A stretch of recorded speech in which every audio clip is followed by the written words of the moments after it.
IVF ही जी treatment आहे, हे जेवढं टेक्निकल गोष्टी तुम्हाला सांभाळायच्या असतात, तेवढ्याच पेशंटसाठी तुम्हाला त्यांचं मानसिक मनोबल वाढवणं हे सुद्धा तेवढंच महत्त्वाचं असतं.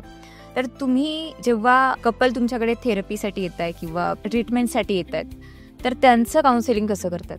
बेसिकली त्यांचं काउन्सिलिंग म्हणजे त्यांना बेसिक सगळ्यात महत्त्वाचं मला काय वाटतं की एखादं जोडपं जेव्हा येतं आहे, ज्यांना प्रेग्नन्सी नाही राहते, तेव्हा त्यांची हिस्ट्री घेतल्यानंतर त्यांचा एक्झॅक्ट प्रॉब्लेम काय आहे तो समजावून सांगणं फार गरजेचं आहे.